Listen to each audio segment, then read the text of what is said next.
Hello friends, good morning. നമ്മുടെ Kerala TV സീരിയലിലേക്ക് എല്ലാവർക്കും സ്വാഗതം. അങ്ങനെ കോടതി 4 പ്രതികളെയും 30 ദിവസത്തേക്ക് റിമാൻഡിലേക്കാക്കി. പിന്നെ ജഡ്ജ്മെൻറ്റും കാര്യങ്ങളെല്ലാം കഴിഞ്ഞ് അവരെ പോലീസുകാർ കൊണ്ടുവന്ന് അതേ വാഹനത്തിൽ കയറ്റി ജയിലിലേക്ക് കൊണ്ടുപോകുന്ന വഴിക്ക് ആൾക്കാർ ഓരോന്നെല്ലാം വിളിച്ചു പറയുന്നത് കേട്ടപ്പോൾ ഹരിമോന് ഭയങ്കര കലി. നിൻ്റെ അപ്പന് നിന്നെ ഉണ്ടാക്കിയ സമയത്ത് വാഴ വെച്ചൂടായിരുന്നോടാന്നൊക്കെയുള്ള ചോദ്യങ്ങൾക്കൊക്കെ മുന്നിൽ ഇവൻ ഭയങ്കര കല്ലിപ്പിൽ ഇങ്ങനെ അവരെ നോക്കുന്നു. നിനക്ക് എന്താ ഇഷ്ടപ്പെട്ടില്ല എന്ന് ചോദിച്ചു നാട്ടുകാരങ്ങ് ചെന്നില്ലേ. അപ്പോഴേക്കും ഒരു തരത്തിൽ ഉന്തി തള്ളി ഇവന്മാരെ കൊണ്ടുവന്ന് വണ്ടിയെ കയറ്റി കഴിഞ്ഞപ്പോഴത്തേക്കും പോലീസുകാരാണെങ്കിലും നീയൊക്കെ ഒപ്പിച്ച് വെച്ചതിൻ്റെ അല്ലടാ അനുഭവിക്കണമെന്നൊക്കെ പറഞ്ഞുകൊണ്ട് ഇങ്ങനെ ഇരുന്ന് പറയാം അവന്മാരോട്. ആ സമയത്താണ് ഗോവർദ്ധനും അതുപോലെ തന്നെ സുലോചനയും കൂടി ഇവരെ അലീനയും കൊച്ചിനെയും കാണാനായിട്ട് അങ്ങോട്ടേക്ക് വരുന്നത്. വന്ന് ബബിതയുടെ കാര്യം ചോദിച്ചപ്പോൾ അത് ഏതോ സ്വപ്നലോകത്ത് ഇങ്ങനെ പറന്ന് നടക്കും, ഇവിടെ എവിടെയെങ്ങാണ്ടുണ്ടെന്ന് അലീന ഇങ്ങനെ പറഞ്ഞു. അപ്പോൾ ബാലേട്ടൻ്റെ അടുത്ത് എത്രയും പെട്ടെന്ന് എത്തണമെന്നും ബാലേട്ടൻ്റെ ഫോൺ തന്നു വിടാൻ പറഞ്ഞിട്ടുണ്ട് എന്നുള്ള കാര്യമൊക്കെ പറയുമ്പം അത് വേണോ അങ്കിളേന്ന് ചോദിച്ചു. അത് വേണം. എത്ര നാളെന്ന് വെച്ചാൽ മോളെ നമ്മളിതിങ്ങനെ ഒളിച്ചു വെക്കുന്നത്? ഇന്നല്ലെങ്കിൽ നാളെ ബാലേട്ടൻ ഇതൊക്കെ അറിയും. അപ്പോൾ പിന്നെ എന്തിനാ വെറുതെ? ബാലേട്ടൻ്റെ ഫോൺ അടുത്തുണ്ടെങ്കിൽ ബാലേട്ടന് നിങ്ങളെ ആണെങ്കിലും വിളിക്കാമല്ലോ എന്നൊക്കെ പറഞ്ഞ് അങ്ങനെ ഗോവർദ്ധൻ പറയും. അപ്പോൾ ഗോവർദ്ധൻ അത് പറഞ്ഞനുസരിച്ച് അലീന ഫോൺ എടുത്ത് കൊടുക്കാമെന്ന് സമ്മതിച്ചു. പിന്നെ കൃഷ്ണമോളാണെങ്കിൽ ആകെ വല്ലാണ്ടായി പോയതിൻ്റെ ഒരു ഇത് ഇങ്ങനെ പറയുകയും ചെയ്തു സുലോചന. പിന്നെ വരാനുള്ളത് വഴി തങ്ങില്ല, വന്നതിൻ്റെ ബാക്കി നോക്കുക, അതല്ലാതെ മറ്റൊന്നും ചെയ്യാനില്ല. ഒരു കാര്യം ചെയ്യുക, നിങ്ങൾ വന്ന് ഫുഡ് കഴിക്കാനും പറഞ്ഞ് നിർബന്ധിക്കുക. അങ്ങനെ അവരെല്ലാവരും കൂടെ അകത്തേക്ക് കയറിപ്പോയി. ഈ സമയത്ത് നമ്മുടെ ഗോവർദ്ധൻ ഇങ്ങനെ അവിടെ വിഷമിച്ചിങ്ങനെ നിൽക്കുക കേട്ടോ. ഇനിയിപ്പോൾ എങ്ങനെ ഇവന്മാരെ ഒന്ന് ഊരിയെടുക്കുമെന്നുള്ളൊരു ഇപ്പോൾ ഒന്നും ചെയ്യാൻ പറ്റത്തില്ലെന്ന് ഇവർക്കറിയാം. കാരണം നാടിളകി, നാട്ടുകാരിളകി, എല്ലാവരും ഇളകി നിൽക്കുക. ആ ഒരു സമയത്ത് ഇവന്മാർക്ക് വേണ്ടി എന്ത് ചെയ്താലും അത് ഭയങ്കര പ്രശ്നത്തിലേക്കേ വരുള്ളൂ എന്നുള്ള കാര്യം അറിയാവുന്നത് കൊണ്ട് ആരും അനങ്ങാതിരിക്കുന്നത്. ആ ഒരു സമയത്ത് അവിടെ നമ്മുടെ ശിവനും അതുപോലെ രാജീവനും മക്കളെ പോലീസ് വലിച്ചഴിച്ച് കൊണ്ടുപോകുന്നതും കോടതി മക്കൾക്കെതിരെ കൊടുത്ത വിധിയും ഇതെല്ലാം കേട്ടിങ്ങനെ അവിടെ നിൽക്കുവാണ്. ആ സമയത്ത് നമ്മുടെ മനുവിനെ വിളിച്ച് ഈ വിവരങ്ങളെല്ലാം പറയുകയും ചെയ്തു. അപ്പോൾ വിവരങ്ങളെല്ലാം അറിഞ്ഞു കഴിഞ്ഞപ്പോഴത്തേക്കും മനു വൈജയെ കാണാൻ അല്ലെങ്കിൽ ബാലേട്ടനെ കാണാനായിട്ട് പോകാൻ തീരുമാനിച്ചു. അവരുടെ അടുത്തേക്ക് പോകും. ആദ്യം ബാലേട്ടനെ കാണാൻ ഇറങ്ങിയ മനു വേഗം വൈജയുടെ അടുത്തേക്ക് കയറും. അത് കഴിഞ്ഞിട്ട് വന്ന് ബാലേന്ദ്രനെ കാണാമെന്നുള്ളൊരിതിൽ അത് കഴിഞ്ഞിട്ട് വൈജയുടെ അടുത്തേക്ക് ചെന്നപ്പോഴത്തേക്കും വൈജ മനുവിനെ കണ്ടപ്പോഴേക്കും മനു നിനക്ക് ഇപ്പോഴെങ്കിലും ഒന്ന് വരാൻ തോന്നിയല്ലോ എന്നും ചോദിച്ചുകൊണ്ട് വൈജ മനുവിനെ കുറ്റപ്പെടുത്തുക കേട്ടോ.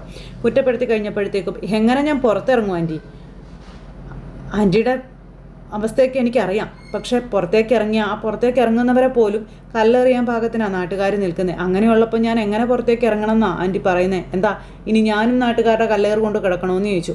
നിന്നോട് കല്ലേറ് കൊള്ളാനൊന്നും ഇവിടെ ആരും പറഞ്ഞില്ലല്ലോ. ആ പിള്ളേർക്ക് വേണ്ടി നീ എന്തെങ്കിലും ചെയ്തോന്ന് ചോദിച്ചപ്പോൾ ഞാൻ എന്താ ചെയ്യേണ്ടത്? ഈ നാട് മുഴുവൻ ഇളകി നിൽക്കുക, നാട്ടുകാർ മുഴുവൻ ഇതിൻ്റെ പേരിൽ കൊട്ടിഘോഷിച്ചുകൊണ്ടിരിക്കുക. അങ്ങനെയുള്ളപ്പോൾ ഞാൻ എന്താ ചെയ്യേണ്ടത്? ഇപ്പോൾ ഈ നാട്ടിൽ സംസാര വിഷയം മുഴുവനും അതാ. ആൻറ്റിക്കത് അറിയാവോ എന്ന് ചോദിച്ചു. ഇവിടെ കിടക്കുന്ന ആൻറ്റി എന്തെങ്കിലും അറിയുന്നുണ്ടോ എന്ന് ചോദിച്ചു. അതൊന്നും അറിയാത്തിടത്തോളം ആൻറ്റിക്ക് എന്ത് വേണമെങ്കിലും ഇവിടെ കിടന്ന് പറയാം, അല്ലാതെ എന്താ ആൻറ്റി എന്നൊക്കെ ചോദിച്ചുകൊണ്ട് മനു ഇങ്ങനെ ചോദിക്കുമ്പോൾ ആർക്കാ ഇത് ഇത്രയും വലിയ പ്രശ്നമായിട്ട് വരുന്നത്? അല്ലെങ്കിൽ തന്നെ ആർക്കാ ഇത് ഇത്ര വലിയ പറയാനുള്ള ഒരു വിഷയമാകുന്നത്? ആർക്കാ ഇത്ര കൊട്ടിഘോഷിക്കാനുള്ളതെന്നൊക്കെ ചോദിച്ചുകൊണ്ട് ആ ധാഷ്ട്യത്തോടു കൂടി തന്നെ വൈജി ഇങ്ങനെ മനുവിനോട് ചോദിക്കുമ്പം അതേ ഇതിപ്പോൾ നമ്മുടെ വീട്ടിൽ സംഭവിച്ചത് കൊണ്ടല്ലേ ആൻറ്റി, മറ്റൊരു വീട്ടിൽ ആയിരുന്നു, മറ്റാരുടെയെങ്കിലും മക്കൾക്കാണ് ഇങ്ങനെ സംഭവിച്ചിരുന്നതെങ്കിൽ ഇക്കൂട്ടത്തിൽ പറയാൻ നമ്മളും കൂടില്ലായിരുന്നോ?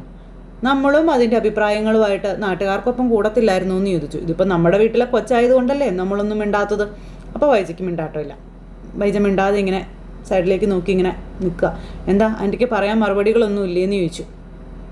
എൻ്റെ മോനെ ഓർത്ത് ഞാൻ ഓരോ നിമിഷവും ഉരുകി തീരുകയാണെന്നൊക്കെ പറഞ്ഞു. ഈ ഒരു കിടക്കയിൽ കിടന്നുകൊണ്ട് അവനെപ്പറ്റി ചിന്തിച്ച് കരയാനാണല്ലോ എൻ്റെ യോഗം എന്നൊക്കെ പറയാം. എൻ്റെ മകന് വേണ്ടി എനിക്ക് ഒന്നും ചെയ്യാൻ പറ്റിയില്ലല്ലോ എന്നൊക്കെ പറഞ്ഞ് ഭയങ്കര സങ്കട പ്രകടനങ്ങളും കാര്യങ്ങളും ചേച്ചി നടത്തുമ്പോൾ അതേ ആൻറ്റിയുടെ മകനെപ്പറ്റി ആലോചിച്ച് കരയുമ്പോൾ അല്ലെങ്കിൽ സങ്കടപ്പെടുമ്പോൾ സ്വന്തം കുഞ്ഞിനെ ഓർത്ത് ചങ്കു പൊട്ടി കരഞ്ഞ് ശപിക്കുന്ന ഒരു അച്ഛനും അമ്മയും മറ്റൊരു സ്ഥലത്ത് ഇരിപ്പുണ്ട്.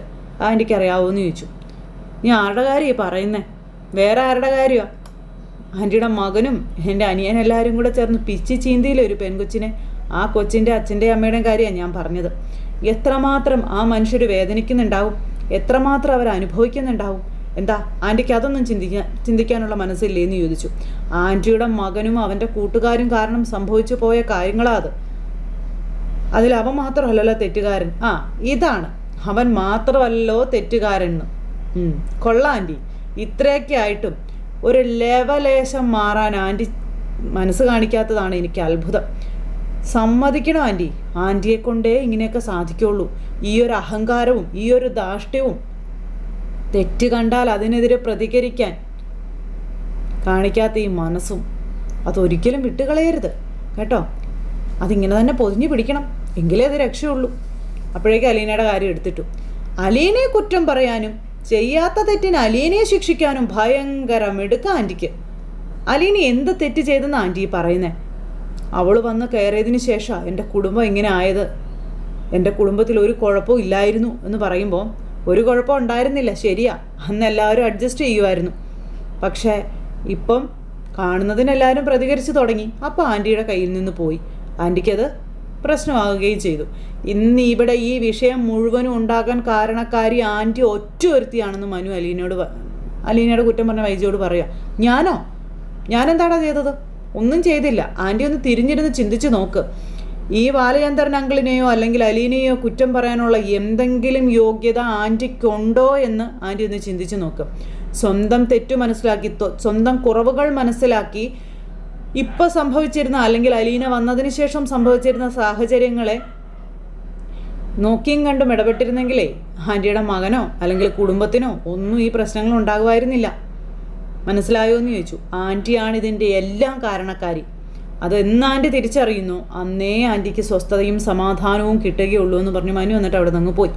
മനു അവിടെ നിന്ന് പോന്നു കഴിഞ്ഞപ്പോഴത്തേക്കും വൈജിക്ക് ഭയങ്കര ദേഷ്യം. വൈജി ആണെങ്കിൽ അന്നേരം തന്നെ ഫോണെടുത്ത് ഇങ്ങനെ പിടിക്കുക. അപ്പോഴത്തേക്കും നമ്മുടെ ബബിതമോള് വിളിച്ചിട്ട് അവർ വന്ന കാര്യം, ഗോവർദ്ധനങ്ങളൊക്കെ വന്ന കാര്യം ന്യൂസ് കൊടുക്കാൻ വേണ്ടി വിളിച്ചതാ.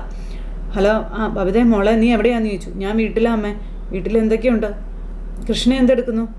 അവളെ അലീനയുടെ പുറകെ വാലെ തൂങ്ങി നടപ്പുണ്ട്. അവളെയും കൂടി ഇനി അലീനെ കൊണ്ടുപോയി നശിപ്പിക്കുമല്ലോ എന്ന് ഓർക്കുമ്പോഴേ എനിക്ക് അങ്ങനെയൊന്നും അവൾക്ക് എല്ലാം കൂടി നശിപ്പിക്കാൻ പറ്റില്ല മോളെ എന്നൊക്കെ പറയാം. അതൊക്കെ വെറുതെ അമ്മേ. ഇപ്പോൾ രോഹിയേട്ടൻ്റെ അവസ്ഥ തന്നെ അമ്മ കണ്ടില്ലേ? എന്തൊക്കെയാ പത്രത്തിലും ടി വിയിലും ഒക്കെ വരുന്നത് അമ്മ കണ്ടില്ലേ എന്ന് ചോദിച്ചു. ഞാനിവിടെ കിടന്നുകൊണ്ട് എന്തറിയാനാ? എന്നോട് ആൾക്കാർ പറയുന്നത് ഞാൻ അറിയുന്നുണ്ടെന്ന് പറഞ്ഞു. രോഹിയേട്ടനെ 30 ദിവസത്തേക്ക് റിമാൻഡ് ചെയ്തെന്നൊക്കെ അറിയാൻ കഴിഞ്ഞു എന്ന് പറയുമ്പോഴത്തേക്കും നീ എന്തൊക്കെയാണ് പറയുന്നതെന്ന് ചോദിച്ചു. അതെ, ഇന്നിപ്പോൾ കോടതിയിൽ ഹാജരാക്കി, കോടതിയിൽ നിന്ന് വിധി വന്നതാണെന്നൊക്കെ കാര്യങ്ങളൊക്കെ അമ്മയോട് മോള് പറഞ്ഞു കൊടുക്കുക.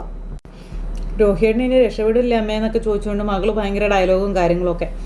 എൻ്റെ വീട് എത്ര സ്വർഗമായി ജീവിച്ചിരുന്ന വീടാ, ആ വീട് നശിക്കാൻ കാരണക്കാരി അവൾ ഒറ്റ ഒരുത്തിയ അലീന. എന്നവൾ എൻ്റെ കുടുംബത്തിൽ കാലെടുത്ത് വെച്ചോ അന്ന് തുടങ്ങിയ നാശം എൻ്റെ കുടുംബത്തിൽ. എൻ്റെ കുടുംബം തീർത്തത് അവളെ ഞാൻ വെറുതെ വിടില്ലെന്നൊക്കെ പറഞ്ഞുകൊണ്ട് ഇങ്ങനെ ഇരുന്ന് പറയുകയാണ് മകളോട്. അപ്പം മകളാണെങ്കിൽ 1-9 അലീനയുടെ കുറ്റങ്ങൾ അമ്മയോടും പറഞ്ഞു കൊടുക്കുന്നു. അവളിവിടെ ഭയങ്കര ഭരണമാണെന്നും അങ്ങനെയാണെന്നും ഇങ്ങനെയാണെന്നും ഒക്കെ പറഞ്ഞ് ഭയങ്കര ഡയലോഗുകളും കാര്യങ്ങളും. അങ്ങനെ അമ്മയും മോളും കൂടി അവിടെ ഇരുന്ന് ഡയലോഗുകൾ കുറേ ഇറക്കി ഫോൺ അങ്ങ് കട്ട് ചെയ്തു. അമ്മ ഇത്രയൊക്കെ പറയുന്നത് കേട്ടപ്പോഴത്തേക്കും ബബിത മോൾക്ക് അലീനയോട് ഭയങ്കര വൈരാഗ്യം വീണ്ടും കൂടി. അങ്ങനെ വൈരാഗ്യ ബുദ്ധിയോടുകൂടി ഇങ്ങനെ ഇരിക്കുവാണ്. ഇതേ സമയത്ത് അവിടെ വീട്ടിൽ വന്ന ഗോവർദ്ധനും അതുപോലെ സുലോചനയും അലീനയോടും അതുപോലെ തന്നെ കൃഷ്ണയോടും ഒക്കെ സംസാരിച്ചു. അത് കഴിഞ്ഞിട്ട് ബബിതയെ കാണാനൊക്കെ നടന്നു. പക്ഷെ ബബിതയിൽ പിടിയൊന്നും കൊടുത്തൊന്നുമില്ല. ബബിതയുടെ അഹങ്കാരം അത് സുലോചനയ്ക്ക് മനസ്സിലാവുകയും ചെയ്തു. അത് കഴിഞ്ഞ് പിള്ളേരോട് 2 പേരോടും സുരക്ഷിതമായി അവിടെ ഇരിക്കണമെന്നും പ്രശ്നങ്ങൾ എന്തെങ്കിലും ഉണ്ടെങ്കിൽ അന്നേരം തന്നെ വിളിക്കണം എന്നൊക്കെ പറഞ്ഞ് ബാലൻ്റെ ഫോണും വാങ്ങിച്ച് അവരവിടെ നിന്ന് പോരുകയും ചെയ്തു. എന്നിട്ട് നേരെ ബാലൻ്റെ അടുത്തേക്ക്. ഈ സമയത്ത് നമ്മുടെ മനു ബാലൻ്റെ അടുത്തേക്ക് വരിക. ബാലൻ്റെ അടുത്തേക്ക് വന്നു കഴിഞ്ഞപ്പം മനു നീ കയറി വരാൻ പറഞ്ഞു. അങ്കിള് വിവരങ്ങളൊക്കെ അറിഞ്ഞില്ലേ എന്ന് ചോദിച്ചു. പൂർണ്ണമായും അറിയുന്നില്ലെങ്കിലും ഏകദേശ രൂപമൊക്കെ കിട്ടിയിട്ടുണ്ട് എന്നിങ്ങനെ ബാലൻ പറയുക കേട്ടോ. ഞാൻ വൈജാൻ്റിയുടെ അടുത്ത് പോയായിരുന്നു. എന്ത് പറഞ്ഞു അവളുടെ മകൻ്റെ വിവരം അറിഞ്ഞു കഴിഞ്ഞപ്പോൾ? അലീനയെ കുറ്റം പറഞ്ഞു കാണുമായിരിക്കും അല്ലേ? അതല്ലാതെ ആൻറ്റിയിൽ നിന്ന് എന്ത് പ്രതീക്ഷിക്കാൻ അങ്കിളെ? അലീനയാണ് ഇതിനൊക്കെ കാരണക്കാരിയെന്നാണ് ആൻറ്റി ഇപ്പോഴും വിശ്വസിക്കുന്നതും പറയുന്നതും. അലീനയെ കുറ്റം പറഞ്ഞ് എന്ത് യോഗ്യത അവൾക്കുള്ളത്? സ്വന്തം മക്കളെ വരുതിയിൽ വളർത്താൻ കഴിയാത്ത അവള് മറ്റുള്ളവരെ കുറ്റം പറഞ്ഞിട്ട് എന്താ കാര്യം?